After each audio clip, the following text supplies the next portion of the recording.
നമസ്കാരം. ഇഫക്ട് ന്യൂസിലേക്ക് ഏവർക്കും സ്വാഗതം. നന്ദി ജബി. വേദിയിരിക്കുന്ന എല്ലാ സുഹൃത്തുക്കളെ, സഹപ്രവർത്തകരെ, നാട്ടുകാരെ, മഹിളാ ശക്തിയുടെ ഒരു അടയാളമാണ് നമ്മുടെ മുമ്പിൽ നിൽക്കുന്നത്. കൺഗ്രാറ്റുലേഷൻ. ഈ മഹിളാ സാഹസ് കേരള യാത്ര 4 ജാനുവരിയിലാണ് ആരംഭിച്ചത്. കാസർഗോഡ് ആരംഭിച്ചിട്ട് അവർ 1474 സ്ഥലത്ത് കയറി ഇറങ്ങി. വിചാരിക്കൂ, 1474 സ്ഥലത്തിൽ 138 ദിനത്തിൽ. അതിനൊരു തപ്പോട്ടൽ വേണ്ടേ? കൺഗ്രാറ്റുലേഷൻസ്. നിങ്ങൾ എത്ര 90 വില്ലേജ് പഞ്ചായത്തുകൾ കയറിയിട്ടുണ്ട്, 87 മുനിസിപ്പാലിറ്റി കയറിയിട്ടുണ്ട്, 6 കോർപ്പറേഷൻസിനെ നിങ്ങൾ പോയി കണ്ടിട്ടുണ്ട്. അതിൻ്റെ ഒപ്പം നമ്മളൊരു പീപ്പിൾസ് ചാർജ് ഷീറ്റ് ഇവിടെ ഇറക്കാൻ പോവുകയാണ്. ഹലോ, പീപ്പിൾസ് ചാർജ് ഷീറ്റും കൂടി ഇറക്കാനൊരു സമയമാണത്. ആ ചാർജ് ഷീറ്റ് നിങ്ങൾ എല്ലാവരും മുമ്പിൽ നമ്മളുടെ ഡൽഹിയിൽ നിന്ന് എത്തിച്ചേർന്ന മഹിളാ നേതാവായ കോൺഗ്രസ് ജനറൽ സെക്രട്ടറി കേരളത്തിന് വേണ്ടി ദീപാ ദാസ് മുൻഷി നിങ്ങളുടെ മുമ്പിൽ അതിനെ കാണിച്ചു തരും. അതിൻ്റെ അപ്പോൾ ഞാൻ ചോദിക്കട്ടെ, ഇതുപോലെ ഒരു യാത്ര, മഹിളാ യാത്ര ഇത്ര സ്ഥലത്തിൽ ഇതുവരെ കേരളത്തിന്റെ ചരിത്രത്തിൽ കയറി ഇറങ്ങിയിട്ടുണ്ടോ എന്ന് ചോദിച്ചാൽ ഒരു ഉദാഹരണമില്ല. നിങ്ങളുടെയാണ് റെക്കോർഡ്. Congratulations for that. എനിക്ക് പ്രത്യേകിച്ച് ഒരു കാര്യം പറയണത്, നമ്മളെല്ലാവരെയും, അമ്മമാരുടെയും സ്ത്രീകളുടെയും മഹിളകളുടെയും റോളിനെ എല്ലാവരും വീട്ടുപണിക്ക് വേണ്ടി ചുരുക്കാൻ ശ്രമിക്കുന്ന സമയത്തിൽ ഇപ്പോൾ നമ്മൾ കാണുന്നത് മഹിളകളുടെ ശക്തി, നിങ്ങളുടെ പ്രവർത്തനം, നിങ്ങളുടെ നേതൃത്വം, നിങ്ങളുടെ ഓരോരോ അച്ചീവ്മെന്റാണ് കേരളത്തിനെ മുന്നോട്ട് കൊണ്ടുപോകുന്നത്. നമുക്കറിയാം, നമ്മുടെ സ്വാധീനത്തിൽ പുരുഷന്മാരും കൂടുതൽ നമ്മുടെ പ്രതീക്ഷ മഹിളകളിൽ. മഹിളയ്ക്ക് ഹൃദയം നിറഞ്ഞ എംപത്തി കൊടുക്കാൻ ആവശ്യമുണ്ട്. അതിൻ്റെ ഒപ്പം ധൈര്യത്തോട് സംസാരിക്കാൻ ആവശ്യമുണ്ട്. അവർക്ക് ഓരോരോ കഷ്ടങ്ങൾ അനുഭവിക്കാൻ എല്ലാ ദിവസത്തിന്റെ കഥയാണ്. അതിൻ്റെ ഒപ്പം നാളെക്കുറിച്ച് ചിന്തിക്കാനുള്ള കാഴ്ചപ്പാട് അവർക്ക് ഉണ്ടാവണം. അവർ മഹിളയായിട്ട് നിൽക്കണം, ശക്തിയായിട്ട് നിൽക്കണം. നമ്മളുടെ ഹിന്ദുമതത്തിൽ ശക്തിയാണ് മഹിളയുടെ എല്ലാം വെച്ച് വലിയ കാര്യം. ശക്തിയുടെ പേരിലാണ് നിങ്ങൾ എല്ലാവരും ഈ മഹിളാ സാഹസ് യാത്ര നടത്തിയിരിക്കുന്നത്. ഇതിൻ്റെ ഒപ്പം നിങ്ങൾ എല്ലാവരുടെയും സംഘടന ശക്തി നിങ്ങൾ കാണിച്ചു.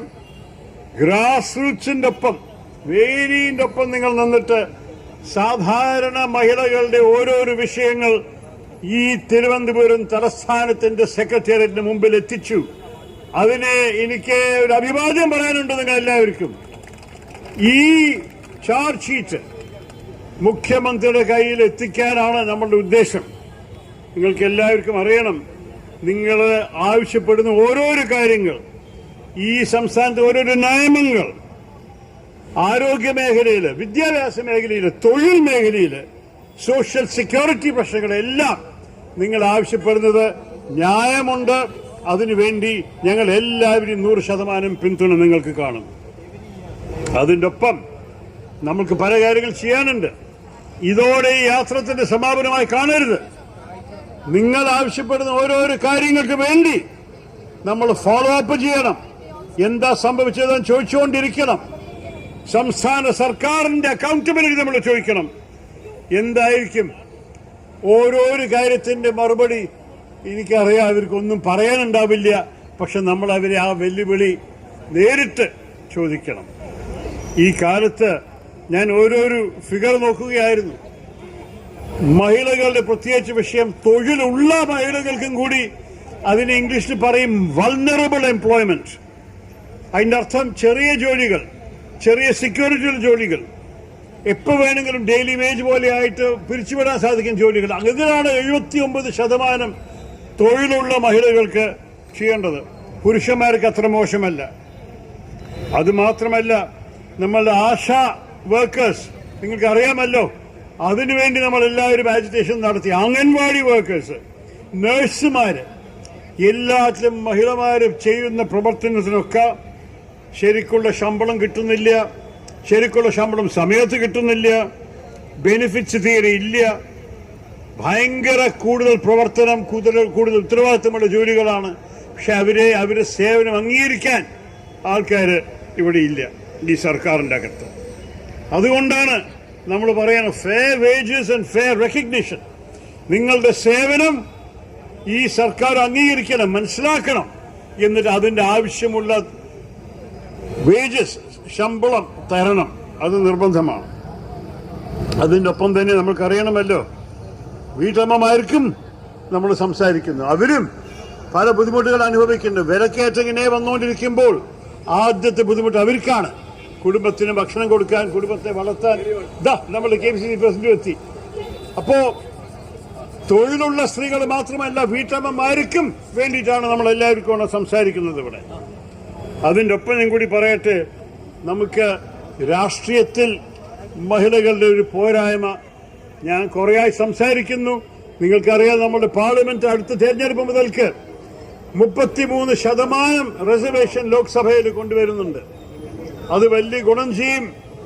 മഹിളകളുടെ ചിന്തകൾ മനസ്സിലാക്കി, മഹിളകളുടെ ബുദ്ധിമുട്ടുകൾ അനുഭവിച്ച് മഹിളകൾക്ക് വേണ്ടി സംസാരിക്കാൻ മഹിളാ പ്രതിനിധികൾ നമ്മുടെ പാർലമെന്റിൽ 2029 മുതൽ കാണാൻ സാധിക്കും. അത് വലിയൊരു കാര്യമാണ് നമ്മുടെ രാജ്യത്തിന്റെ ഭാവിക്ക് വേണ്ടിയിട്ട്.